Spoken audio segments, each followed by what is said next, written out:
Senhor esteja convosco. Ele está no meio de nós. Proclamação do Evangelho de Jesus Cristo, segundo Mateus. Glória a vós, Senhor. Naquele tempo, dirigindo-se para a sua terra, Jesus ensinava na sinagoga de modo que ficavam admirados. E diziam: de onde lhe vem essa sabedoria e esses milagres? Não é ele o filho do carpinteiro? Sua mãe não se chama Maria?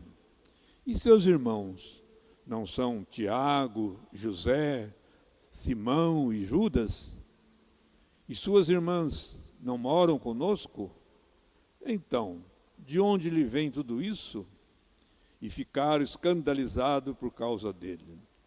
Jesus, porém, disse: um profeta não só é estimado em sua própria pátria e em sua família.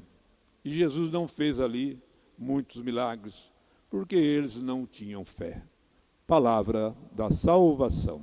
Glória a vós, Senhor.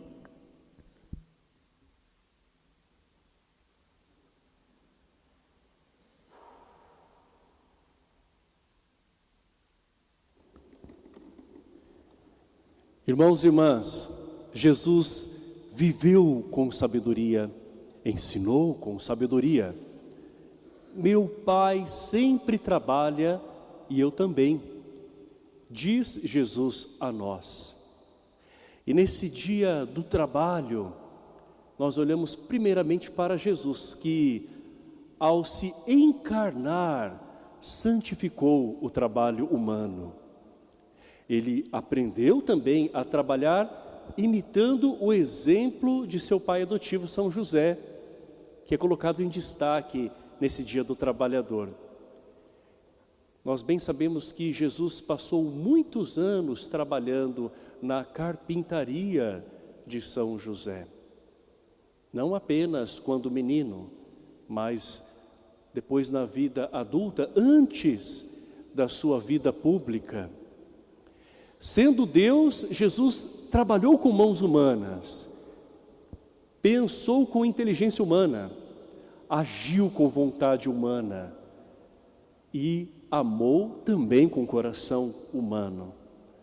É o nosso Deus humanado, que contou com a colaboração de São José, sendo modelo de trabalhador. São José é aquele que educou Jesus na lei de Deus e também transmitiu a ele todos os ensinamentos ali práticos desse trabalho tão nobre que depois, com a morte de São José, certamente sustentou a Sagrada Família, a Virgem Maria e todas as necessidades de Jesus antes dele sair em missão. Nós vemos assim que São José, ele honrou a família de Nazaré, da qual ele foi um chefe vigilante e também afetuoso, porque com o trabalho, São José demonstrava o carinho que ele tinha por Nossa Senhora, pelo menino Deus, suportando sim, muitos momentos difíceis, que certamente não faltaram no trabalho de São José,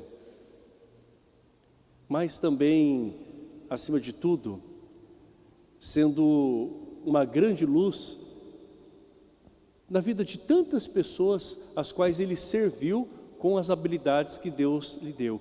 E o maior serviço que São José prestou foi justamente ser o guardião desta família através das coisas do dia a dia.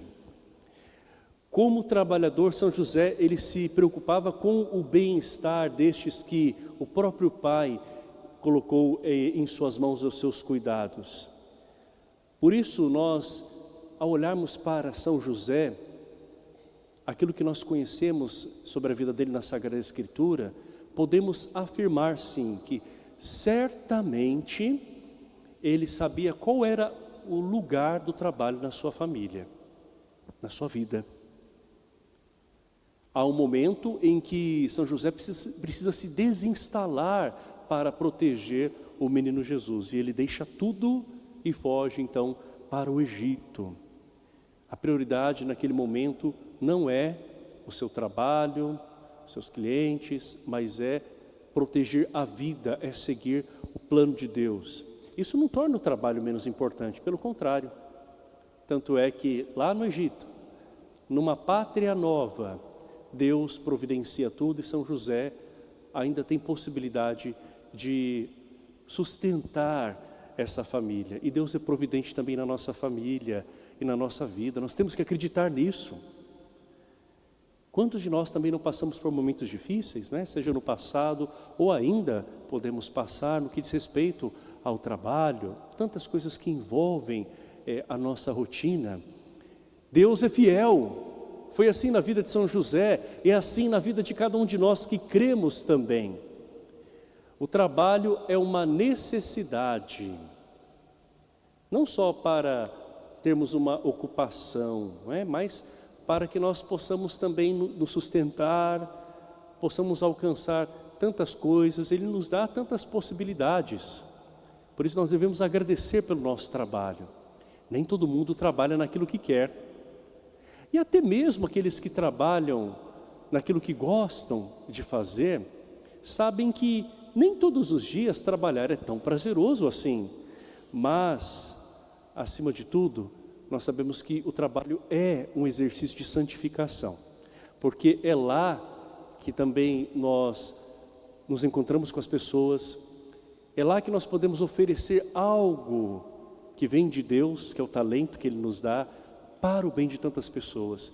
Então pense quantas pessoas você serve ou já serviu através daquilo que você faz, daquilo que você fez.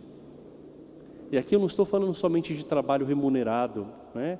Estou falando de toda e qualquer atividade na qual a gente coloca com todo o empenho a nossa força, seja ela mental, seja ela física, enfim, em todos os sentidos de um trabalho. O trabalho não pode ser o objetivo único de uma pessoa, porque se é colocado num pedestal, no primeiro plano, quando essa pessoa não consegue mais trabalhar, seja por conta de um acidente, ou de alguma outra coisa que impeça com que a pessoa naquele momento desenvolva suas tarefas, ou seja por meio de uma aposentadoria, seja lá o que for, não é? Se as pessoas colocam o trabalho em primeiro plano e depois elas não podem mais exercê-lo, tudo despenca, desmorona, não é? Então, nosso sentido não pode estar no trabalho. O sentido da vida tem que estar justamente nessa consciência de que Deus nos chamou para algo maior. E o trabalho faz parte de tudo isso. O trabalho, ele dá dignidade, o trabalho nos ajuda aos outros, mas o trabalho não pode ser uma fuga de casa. O trabalho não pode ser uma maneira da gente ficar só se enchendo de coisas para não pensar, de repente, em outras que a gente precisa resolver dentro de nós, curar dentro de nós, né?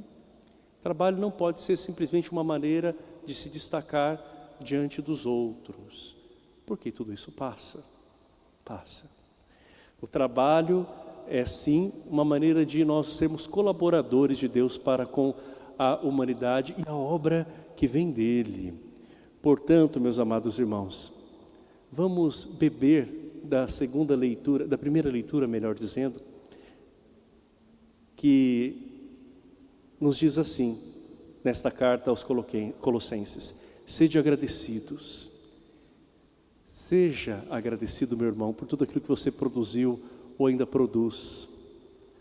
Ou seja, por tudo aquilo que você coloca à disposição de Deus e das pessoas.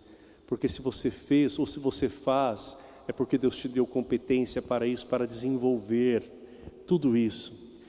E diz mais ainda a carta aos Colossenses: tudo o que fizerdes, fazei-o de coração, como para o Senhor, e não simplesmente para os homens. Quando se faz primeiramente para Deus, aquilo que nós fazemos que também alcança os homens, tem uma repercussão, um reflexo diferente, porque a gente coloca amor. Agora, quando a gente faz simplesmente para os outros, acaba sendo talvez para alguns como um fardo, né? Ou simplesmente um dever apenas. O trabalho é uma maneira de agradar a Deus quando ele é nobre, quando ele é justo, honesto, quando ele não nos arranca daquilo que também é tão precioso na nossa vida. O dom da saúde, o dom da família, a necessidade que temos de estar com os outros, quando ele não arranca de nós uma outra necessidade que inclusive está em Gênesis, aquela do descanso merecido quando se trabalha de uma maneira honesta e com afinco. Jesus é a nossa força, Ele sempre trabalha, e os santos, os seus servos, são aqueles que estão trabalhando sempre pelo reino de Deus. Que nós ouçamos acima de tudo as palavras de Jesus na sua imensa sabedoria divina, na sua presença que se humanou. Vinde a mim todos vós que estáis cansados e sobrecarregados de vossos trabalhos, e eu vos aliviarei. Louvado seja nosso Senhor Jesus Cristo. Para sempre seja louvado. Façamos a